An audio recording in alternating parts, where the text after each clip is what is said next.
அஸ்ஸலாமு அலைக்கும். எல்லோரும் எப்படி இருக்கீங்க? நல்லா இருக்கீங்களா? இன்றைக்கி ஒரு விஷயத்தை பற்றி பேசலான்னு வந்தேன். ரொம்ப ரொம்ப முக்கியமான ஒரு விஷயம்.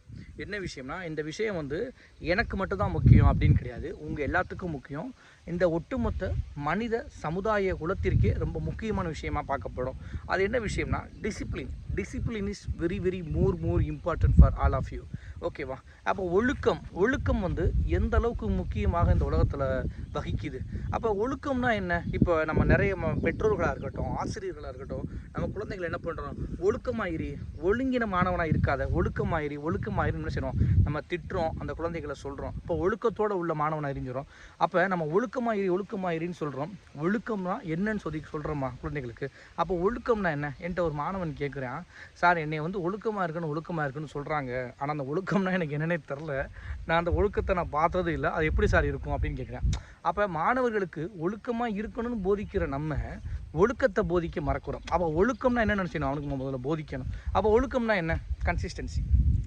அதாவது நம்ம ஒரு வேலை செய்கிறோம்னா அந்த வேலையை நம்ம ஆரம்பித்த நாள்லேருந்து இறுதி வரை என்ன செய்யணும்? ஒழுக்கத்தோடு பண்ணணும். இப்போ நான் இந்த வேலையை நான் பண்ணுறேன், இதுக்கான நேரத்தை நான் ஒதுக்குறேன், அந்த நேரத்தை அந்த வேலையை நான் வெற்றி அடைகிற வரைக்கும் நான் டெய்லியும் அதற்கான நேரத்தை நான் ஒதுக்கணும், டெய்லி நான் பண்ணணும். அப்போ தான் எனக்கு வெற்றி கிடைக்கும். ஒழுக்கமுடைய அனைத்து மாணவர்களும் கட்டாயம் வாழ்க்கையில் வெற்றி பெறுவார்கள். ஒழுக்கம்னா என்ன? மாணவர்கள் அமைதியாக இருக்கிறது ஒழுக்கமா? இல்லை மாணவர்கள் சேட்டை பண்ணாமல் கிளாஸ் ரூமில் அமைதியாக இருக்கிறது ஒழுக்கமா? அப்படி கிடையாது. ஒழுக்கம்னா அது கிடையாது. ஒழுக்கம்னா நிறைய விஷயங்களை வந்து குறிக்கும். ஒழுக்கம்னா என்ன? மாணவன் வந்து டிசிப்ளினாக இருக்கணும். டிசிப்ளின் மீன்ஸ் அவன் வந்து செய்யக்கூடிய வேலைகள், அன்றாட செய்யக்கூடிய வேலைகளை கரெக்டாக கடமை தவறாது செய்து வருதல் வேண்டும். இதில் தான் ஒழுக்கம் இருக்குது. ஒரு மாணவன் வந்து ஒரு தேர்வில் நல்ல மார்க் எடுக்கணும்னா அவன் என்ன பண்ணணும்? இப்போ ஒரு மாணவன் வந்து இப்போ ஒழுக்கம்னா, சில மாணவர்களோட புரிதல் எப்படி இருக்குன்னா, ஒழுக்கம்னா அமைதியாக இருக்கணும், அமைதியான பயலாக இருக்கணும், அதுதான் ஒழுக்கம் அப்படின்னு நினச்சிக்கிட்டு இருக்காங்க சில மாணவர்கள். அப்போ அது அப்படி கிடையாது ஒழுக்கம்னா. அப்போ ஒழுக்கம்னா என்னென்னு செய்யணும்? பெற்றோர்களாகிய நம்மளும் ஆசிரியர்களாகிய நம்மளும் கட்டாயம் போதிக்கணும். அப்போ மாணவனுக்கு ஒழுக்கத்தை போதிக்கணும். அந்த ஒழுக்கம் நம்மக்கிட்டேயும் இருக்கணும் முதலாவதாக. இப்போ நான் ஒரு வேலை செய்கிறேன், உதாரணத்துக்கு என்னையவே எடுக்கலாம். நான் இன்றைக்கி ஒரு சேனல் ஸ்டார்ட் பண்ணியிருக்கேன் அல்ஹம்துலில்லாஹ்னு. இப்போ இந்த சேனல் ஸ்டார்ட் பண்ணி நேற்று நான் ஒரு வீடியோ போட்டேன். எனக்கு அந்த வீடியோ நல்லா போய் நல்ல ஒரு வளர்வு வந்துச்சு, வரவேற்பு கிடச்சிச்சு எனக்கு. அப்போ நான் இதை வந்து கன்சிஸ்டன்சியாக நான் டெய்லி நான் பண்ணிக்கிட்டு போனால் தான் எனக்கு இந்த ஃபீல்டில் வெற்றி கிடைக்கும். இல்லை எனக்கு வெற்றி கிடைக்கல, நான் என்ன பண்ணிட்டேன், நான் ஒரு டிசிப்ளினை ஃபாலோ பண்ணாமல் கொஞ்ச நாள் என்னோடய ஒர்க் ப்ரெஷர்னாலையோ இல்லை எனக்கு ஏதாச்சும் வேலை பழுதுனாலையோ நான் என்ன பண்ணுறேன், இந்த வேலையை விட்டுட்டு நான் மற்ற வேலையை நான் வந்து பார்க்க ஆரம்பிச்சிட்டேன். அப்போ எனக்கு இந்த வேலை பாதியோடு நிற்கிது. அப்படி நிற்கும்போது எனக்கு வெற்றி கிடைக்குமா? கட்டாயம் கிடைக்காது. அப்போ என்ன பண்ணணும்? Discipline is more important. இப்போ போட்டித் தேர்வுக்கு படிக்கிறாங்க பார்த்தீங்களா, கவர்மெண்ட் எக்ஸாம்ஸ் போட்டித் தேர்வுக்கு படிக்கிறாங்க பார்த்தீங்களா, அவங்கள்ட்ட இருக்குது, அவங்கள்ட்ட பார்த்து தெரிஞ்சுக்கோங்க ஒழுக்கம்னா என்னன்னு. அவங்கள்ட்ட இருக்கிற ஒழுக்கம் வேறு யார்கிட்டையுமே இருக்காது. கன்சிஸ்டன்சியாக படிப்பாங்க, ஆச்சரியமாக இருக்கும் பார்க்குறதுக்கு. ஒரு எப்படின்னா ஒரு திருமண விழாவாக இருக்கட்டும், ஒரு சுப நிகழ்ச்சிகளாக இருக்கட்டும், எந்த நிகழ்ச்சியிலையுமே எதுலையுமே கலந்து கொள்ளாமல் அவர்களுக்கு எந்நேரமும் படிப்பு மட்டும்தான். எந்நேரமும் அவங்க படிப்பாங்க இருப்பாங்க. அதில் தான் டிசிப்ளின் இருக்குது. அந்த மாதிரி இப்போ ஒழுக்கத்துக்கு படிப்பு மட்டும்தான் உதாரணமா அப்படின்னு கேட்டால் அப்படி கிடையாது. ஒழுக்கத்துக்கு நிறைய உதாரணங்கள் இருக்குது. இப்போ நல்லா படிக்கிற மாணவன் நான் ஒழுக்கமுடைய மாணவனா அப்படின்னு சொல்லிட்டு அப்படி கிடையாது. ஒழுக்கத்துக்கு நிறைய உதாரணங்கள் இருக்குது. இப்போ ஒரு மெக்கானிக் மேன் இருக்காங்க, ஒரு மெக்கானிக் ஷெட்டில் ஒர்க் பண்ணுற ஒருத்தர் இருக்கார். அவர் காலையில் ஒரு 8 மணிக்கு கடையை திறப்பார், சாயந்தரம் ஒரு 10 மணிக்கு கடையை சாத்துவாப்புல.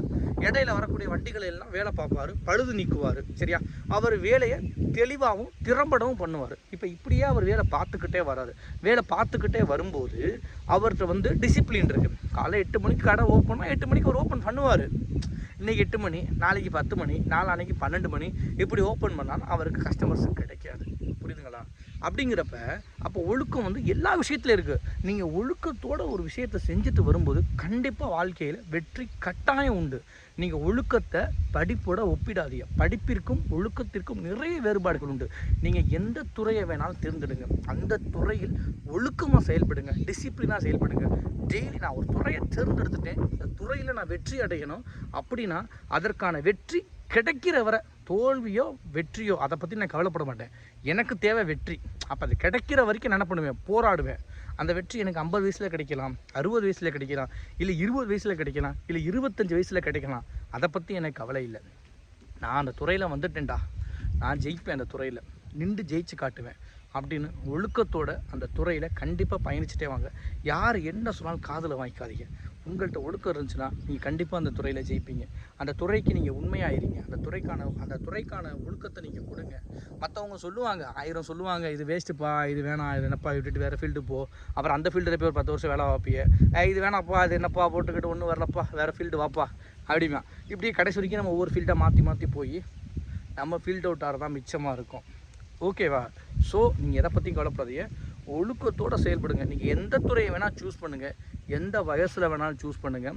உங்கள் ஏஜ் இஸ் டஸ்இன் மேட்டர். ஓகேவா? ஸோ நீங்கள் ஒழுக்கத்தோடு செயல்படுறதுக்கு ஒழுக்கம் தான் ரொம்ப முக்கியம். நீங்கள் எந்த துறையில் வேணால் இருங்க, நீங்கள் எடுத்த துறையை ஜெயிச்சு காட்டுங்க. ஜெயிக்கிறதுக்கு கட்டாயம் ஒழுக்கம் வேணும். ஒழுக்கம் இல்லாமல் இந்த உலகத்தில் யாராலையும் வெற்றி பெற முடியாது.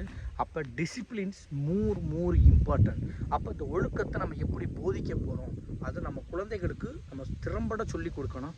பெற்றோர்களாகிய நம்மளும் ஒழுக்கத்தை போதிக்கிறதுக்கு குழந்தைகளுக்கு வழி கொடுக்கணும். ஓகேவா? சரி, ஓகே, வீடியோ ரொம்ப லாங்காக போய்கிட்டு நினைக்கிறேன். ஓகே, இதோட முடிச்சுக்கிடுவோம். நிறைய விஷயங்கள் பேசலாம். ஒழுக்கத்தை பற்றி பேச ஆரம்பிச்சிங்கன்னா, நான் பேச ஆரம்பித்தேன்னா போய்கிட்டே இருக்கும் கண்டென்ட். எனக்கு அவ்வளோ விஷயங்கள் இருக்குது. நான் ஒழுக்கத்தை பற்றி நான் உதாரணம் கொடுத்துக்கிட்டே இருப்பேன்.